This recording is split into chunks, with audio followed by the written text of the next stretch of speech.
Good morning student. DElEd first year में भारतीय समाज और शिक्षा के अंतर्गत हम आधुनिक शिक्षा का प्रारंभ किया था। आधुनिक शिक्षा से तात्पर्य है कि स्वतंत्रता आंदोलन में भाग लेने वाले जो स्वतंत्रता सेनानी थे, जैसे महात्मा गांधी, एनी बेसेंट इत्यादि, जिन्होंने अंग्रेजी शिक्षा का या अंग्रेजी भाषा का जो है विरोध किया था।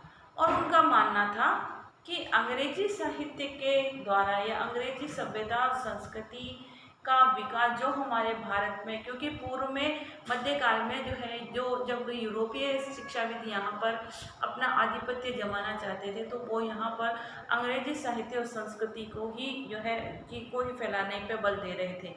और उनका मानना था कि अंग्रेजी साहित्य के द्वारा ही देश में का विकास हो सकता है। परंतु महात्मा गांधी और एनी बेसेंट जो ऐसे स्वतंत्रता सेनानी थे, जिन्होंने भारत से अंग्रेजों को भगाने में अपना भरपूर योगदान दिया था, प्रयास किया था, वैसे ही वो भारत से अंग्रेजी साहित्य को भी हटाना चाहते थे और अपने भाषा और संस्कृति, अपने साहित्य के द्वारा देश का विकास, व्यक्ति का विकास पर बल दे रहे थे।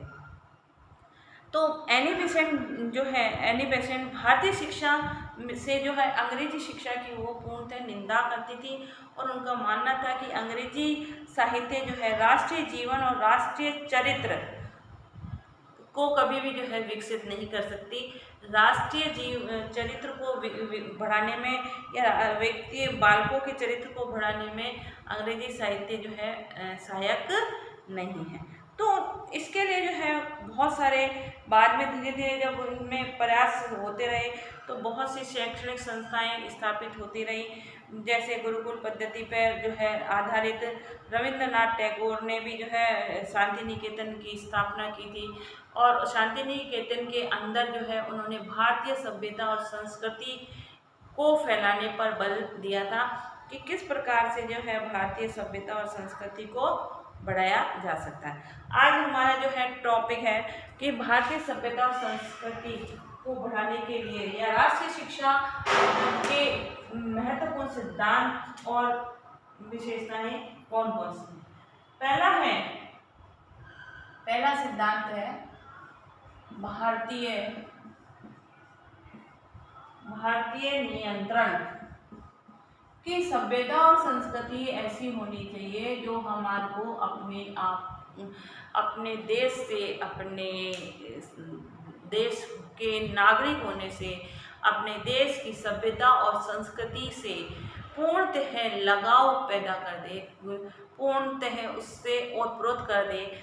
हमारी सभ्यता संस्कृति से हम इतने प्रभावित हो कि हम दूसरी सभ्यता और संस्कृति की तरफ अपने रुख भी नहीं करें, और उससे हमारा देश का विकास होगा। क्योंकि जब तक हमारे अंदर भारतीयता की भावना नहीं होगी, भारतीय होने का गौरव नहीं होगा, तब तक हमारे मन से हम नियंत्रण नहीं कर सकते कि कैसे उस पर नियंत्रित करके उसको स्थापित किया जा सकता है। इसमें लिखिए आप, भारतीय नेताओं ने भारतीय शिक्षा पर विदेशियों को भारतीय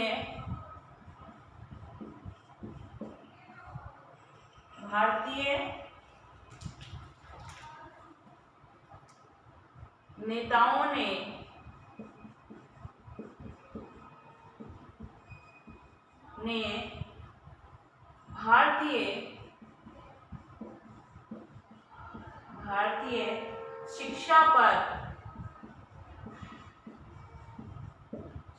पर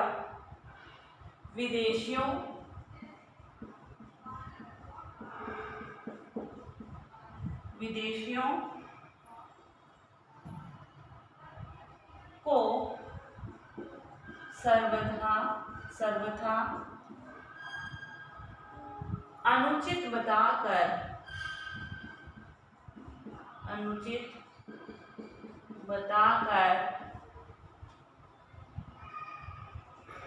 इस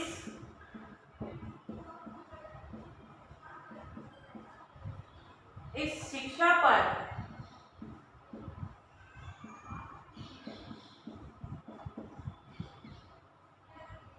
भारतीयों का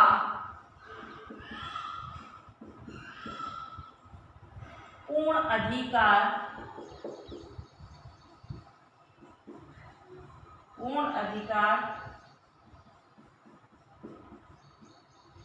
बताते हुए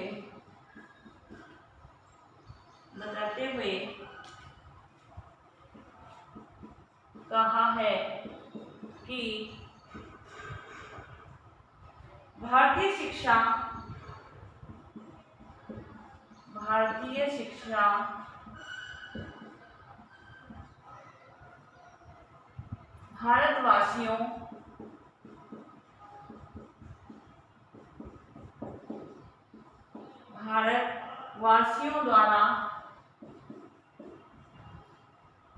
भारतवासियों द्वारा निर्मित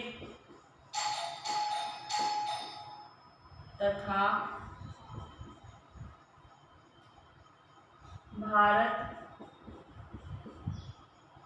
भारतवासियों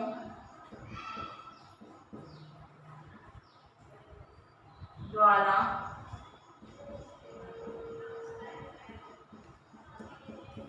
संचालित की जानी चाहिए।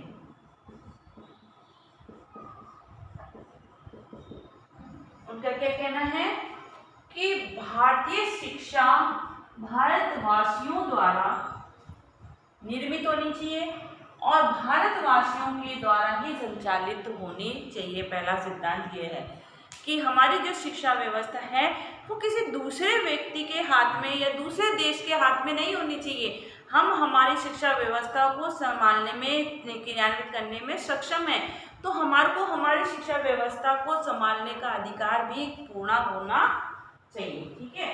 दूसरा है शिक्षा के आदर्श, कि हमारी जो भारतीय शिक्षा है उसमें ऐसे आदर्शों को सम्मिलित किया जाना चाहिए जो एक व्यक्ति को समाज में अच्छे नागरिक बनाने में या सद्बुद्धि का निर्माण करने में महत्वपूर्ण है। ठीक है। तो हमारे जो आदर्श हैं वो जब तक वो उत्तम नहीं होंगे और हमारे चरित्र का निर्माण नहीं करेंगे, हमारे व्यक्तित्व का निर्माण नहीं करेंगे, तो ऐसी जो शिक्षा हम चाहे कितनी भी ग्रहण कर लें तो वो शिक्षा हमारे लिए कोई महत्व नहीं रखती है। ठीक है। तो इसमें लिखो भारतीय शिक्षा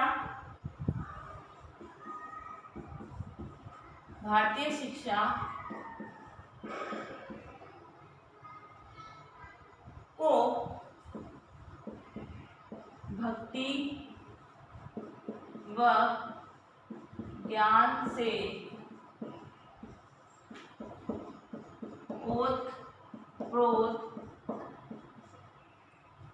ओतप्रोत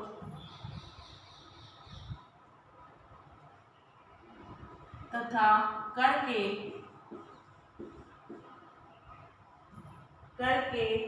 भारतीयों के मन में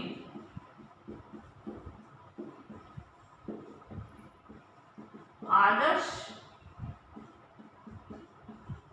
शिक्षा को बढ़ाना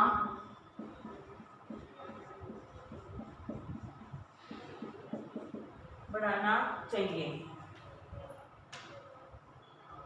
तभी हम जो है भारतीयों के मन में धार्मिक ज्ञान को बढ़ा सकते हैं, फैला सकते हैं। तीसरा है मातृभूमि के लिए, मतलब शिक्षा ऐसी होनी चाहिए जो हमारी मातृभूमि के प्रति, हमारी देश के प्रति, जिस भूमि पर हमने जन्म लिया है उसकी रक्षा करने के भाव से ओतप्रोत हो।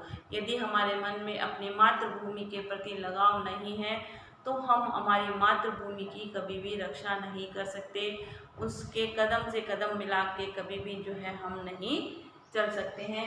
हमारे देश के उत्थान के लिए जो है मातृभूमि के प्रति हमारे प्रति लगाव होना चाहिए और मातृभूमि का आदर भाव हमारे मन में होगा, तभी हम मातृभूमि की रक्षा के लिए प्राणों की भी यदि आहुति देनी पड़ती है तो उसको देने में हम नहीं कतराएंगे। इसी का प्रत्यक्ष उदाहरण हमारी स्वतंत्रता, अंग्रेजों से स्वतंत्रता प्राप्ति जब हमने ली थी, तब जो है उस प्राप्ति में हमको जो है बहुत से लोगों को अपने प्राणों की आहुतियाँ देनी पड़ी थी। और नेक्स्ट है ब्रिटिश आदर्शों की समाप्ति। नेक्स्ट सिद्धांत है कि अंग्रेजी साहित्य को जो हम ज़्यादा बढ़ावा दे रहे हैं ना, या अंग्रेजी के प्रति जो लगाव दिखा रहे हैं, वो हमारे अंदर नहीं होना चाहिए। तीसरा है ब्रिटिश साहित्य की समाप्ति। ठीक है। और पांचवा आदर्श है भारतीय भाषाओं पर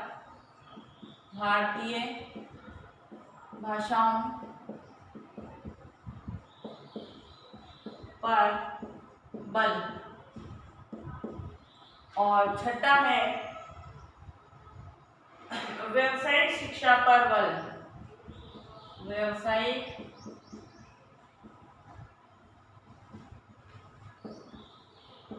शिक्षा पर बल। और आठवां है पाश्चात्य ज्ञान पर बल।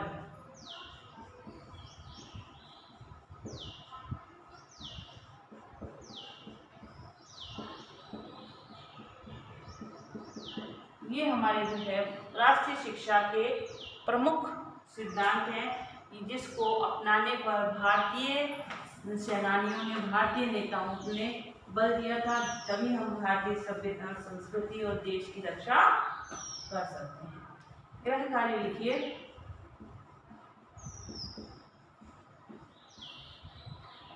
राष्ट्रीय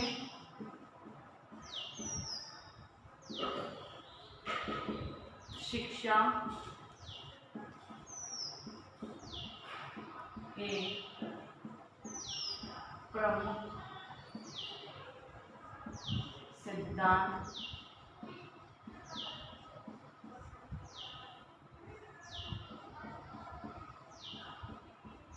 बताइए। साथ ही घर में रहिए, सुरक्षित रहिए, जब भी घर से बाहर निकलें मास्क लगाकर निकलें। Okay, thank you.